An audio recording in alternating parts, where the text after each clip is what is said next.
எக்ஸ்பல்ஸோட luggage carrier plate. ஆனால் இதில் என்ன ஒரு அட்வான்டேஜ்னால், ஸோ எந்த ஒரு ஆல்டர்னேஷனும் பண்ண வேண்டியதில்லை. அப்படியே நம்ம எடுத்து அப்படியே போல்ட் அண்ட் நட் போட்டு டைட் பண்ண வேண்டியது தான். இது வந்து இதுக்குள்ளே போய் ஃபிட் பண்ணுற மாதிரி இருக்கும். ஸோ பார்த்திங்களா, அந்த மாதிரி இருக்கும். ஸோ இனிமேல் வந்து பின்னாடி உட்கார்றவங்க யாருக்குமே வந்து எந்த ஒரு ப்ராப்ளமும் இருக்காது. ஹசில் ஃப்ரீயாக உட்காரலாம், கம்ஃபர்டபுளாக இருக்கும்.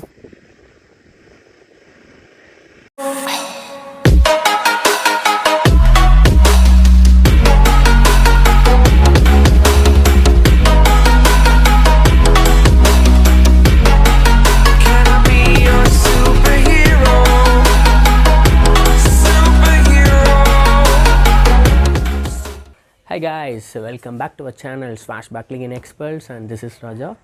Today பார்த்தீங்கன்னா ஒரு இன்ஃபர்மேட்டிவ் வீடியோ. என்னென்னு பார்த்தீங்கன்னா, ஒரு பைக்குக்கு வந்து ஒரு நியூவாக ஒரு ப்ராடக்ட் ஆர்டர் பண்ணியிருக்கோம். என்னென்னு பார்த்தீங்கன்னா, ஃபேமிலியை வந்து வச்சு பின்னாடி வச்சுட்டு போகும்போது ரொம்ப கஷ்டமாக இருக்குது. இங்கே ஒய்ஃப் உட்காந்துப்பா, இங்கே வந்து பையன் இங்கே உட்காந்தா அவளுக்கு ரொம்ப கஷ்டமாக இருக்குது. பின்னாடி பிடிக்கிறதுக்கு ஹோல்ட் பண்ணுறதுக்கு she is facing very difficulty. And அம்மாவும் வச்சு கூட்டிகிட்டு போகிறதுக்கும் பார்த்தீங்கன்னா சுத்தமாக முடியல. இந்த இடத்த வந்து பிடிச்சிட்டு அவங்களுக்கு வந்து ஒரு ப்ராப்பராக ஹோல்டிங்க்கு வந்து கரெக்டாக இல்லை. ஸோ இதில் ஆக்சுவலாக வந்து பார்த்தீங்கன்னா, டபுள் சைடு லெக்கை போட்டு உட்காந்தாங்கன்னா கரெக்டாக இருக்கும். சிங்கிள் சைட் போட்டு உட்கார போதில் பிடிக்கிறதுக்கு ஹோல்ட் பண்ண போதில் ரொம்ப கஷ்டமாக இருக்கா. ஸோ ஓகே, நம்ம ஃபேமிலியாகவும் நம்ம வந்து பைக் வந்து யூஸ் பண்ணிகிட்ருக்கோம் அப்படிங்கிற போதில் கண்டிப்பாக அந்த ப்ராடக்ட் வந்து ஒரு நெசசரியான ஒன்று. அதனால் ஆர்டர் பண்ணியாச்சு. என்ன அப்படிங்கிறத வாங்க நம்ம அன்பாக்ஸ் பண்ணலாம். ஐஸ் ஆக்சுவலாக பார்த்தீங்கன்னா, ஸோ இப்படி தான் வந்து நல்லா வெல் பேக்டாக பயங்கரமாக வந்திருக்கு. என்ன ஆர்டர் பண்ணியிருக்கோம் அப்படிங்கிறத வாங்க ஒன் பை ஒன்னாக பார்க்கலாம். ஸோ பேக்கிங்கே பாருங்கள் எப்படி இருக்குன்னு.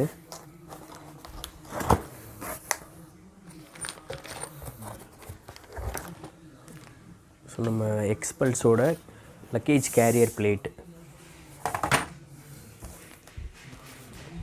பயங்கர ஹார்டாக ரொம்ப பயங்கரமாக இருக்குது. ஓப்பன் பண்ணலாமா?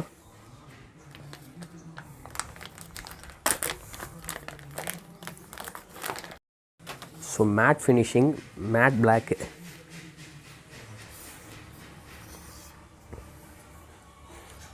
ஸோ இது பார்த்திங்கன்னா மைல்டு ஸ்டீல்.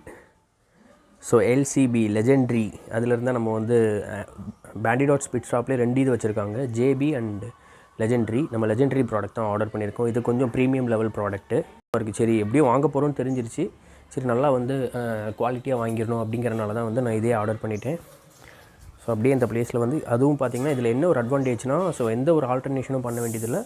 அப்படியே நம்ம எடுத்து அப்படியே போல்ட் அண்ட் நட் போட்டு டைட் பண்ண வேண்டியது தான். ஸோ அதுக்குரிய நட்ஸு, போல்ட்ஸு, புஷ்ஷு, வாஷர் எல்லாமே வந்து இதில் கொடுத்துருக்காங்க. 4 புஷ்ஷு, போல்ட்டு, வாஷர் எல்லாமே இருக்குது.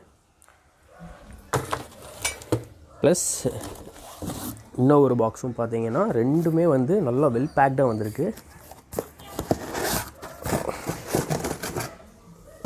ஸோ இதுதான் பார்த்தீங்கன்னா பேக்ரெஸ்ட். இதையுமே நம்ம வந்து இப்போ வந்து அன்பேக் பண்ணலாம். ஸோ இது பார்த்தீங்கன்னா, ஸோ ஃபோம் தான் ஃபுல்லாகவே. இது பிளாஸ்டிக். இந்த சைடு வந்து இது வந்து ஸ்டீல் எல்லாம் கிடையாது. சரி, இது எப்படி நம்ம ஃபிட் பண்ணுறது அப்படிங்கிறத பார்க்கலாம். இன்னும் ஒன்று வேறு வந்திருக்கு. ஸோ அதுக்குரிய பேஸ் பிளேட்டு, பேக்ரெஸ்ட்குள்ளே பேஸ் பிளேட்டு. ஸோ எல்லாமே பயங்கர பேக்டாக வந்திருக்கு. நல்லா வெல் பேக்டு. இப்படி வரும்போதில் கண்டிப்பாக ப்ராடக்ட் டேமேஜ் ஆக சான்ஸே கிடையாது. ஸோ இது வந்து இதுக்குள்ளே போய் ஃபிட் பண்ணுற மாதிரி இருக்கும். ஸோ பார்த்திங்களா, அந்த மாதிரி இருக்கும். ஸோ இதுக்கு வந்து கண்டிப்பாக நீடட் பார்த்திங்கன்னா டாப் ரேக்கு. இது இல்லாமல் ஃபிட் பண்ணவும் முடியாது. அப்படிங்கிற மொத்தத்தில் கண்டிப்பாக இதுவும் நம்ம ஆர்டர் பண்ணி தான் ஆகணும். பட் எனிஹவ் டாப் ரேக் வந்து நம்ம பின்னாடி வைக்கும் போதில் எதுவும் இன்கேஸ் ஃப்யூச்சரில் வந்து ஒரு டாப் பாக்ஸ் வைக்கிறதுக்கும் வந்து இது வந்து யூஸ்ஃபுல் ஆகிக்கணும். அப்படிங்கிறனால தான் நல்ல குவாலிட்டியாகவே ஆர்டர் பண்ணிடலாம் அப்படின்னு சொல்லி நான் இதுவே ஆர்டர் பண்ணிட்டேன். நம்ம போய் வந்து ஃபிட் பண்ணலாம். ஃபிட் பண்ணிவிட்டு பைக்கோட லுக் எப்படி இருக்குது அப்படிங்கிறத பார்க்கலாம்.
கைஸ் ஃபிட் பண்ணியாச்சு கைஸ். இப்போ நம்ம ஸோ இனிமேல் வந்து பின்னாடி உட்கார்றவங்க யாருக்குமே வந்து எந்த ஒரு ப்ராப்ளமும் இருக்காது. ஹசில் ஃப்ரீயாக உட்காரலாம், கம்ஃபர்டபுளாக இருக்கும். டாப் ரேக் பிளேட்டும் போட்டாச்சு, பேக் ரெஸ்ட்டும் போட்டாச்சு. எல்லாமே வந்து பயங்கர குவாலிட்டியாக இருக்குது. நான் வந்து இது வாங்கினது பார்த்திங்கன்னா பேண்டிடாட்ஸ் பிட் ஸ்டாப் திருச்சூரில் தான் வாங்கினேன். ஸோ கீழே கூட உங்களுக்கு நான் லிங்க்கு கொடுக்குறேன். பர்ச்சேஸ் பண்ணணும்னு நினைக்கிறவங்க மறக்காமல் நீங்கள் அதை யூஸ் பண்ணிக்கலாம். ஸோ இதோட குவாலிட்டி வந்து சொல்லவே தேவையில்ல, அந்தளவுக்கு பயங்கர ரிஜிடாக இருக்குது. ஃபுல்லாக பார்த்திங்கன்னா mild steel and then back rest பார்த்திங்கன்னா ஃபோம் மெட்டீரியலில் யூஸ் பண்ணியிருக்காங்க. அப்படி குவாலிட்டியை பற்றி நம்ம எந்த ஒரு டவுட்டும் பட தேவையில்லை. கம்ஃபர்டபிலிட்டி எப்படி இருக்குது அப்படிங்கிறத அப்கமிங் ரைட்ஸில் என் ஒய்ஃப் கிட்டே அம்மா கிட்டே கேட்டுட்டு எப்படி இருக்குது அப்படிங்கிறத மறக்காமல் ஒரு வீடியோவாக போஸ்ட் பண்ணுறேன். மேபி இது ஒரு ஷார்ட் வீடியோவாக இருக்கலாம். சூன் ஒரு அப்கமிங் வீடியோஸில் வெயிட் பண்ணலாம் guys. Thank you so much for வாட்சிங் திஸ் சேனல். மறக்காமல் லைக் பண்ணுங்கள், கமெண்ட் பண்ணுங்கள், ஷேர் பண்ணுங்கள் அண்ட் சப்ஸ்கிரைப் பண்ணுங்கள். Stay tuned with shorts backing in Xpulse.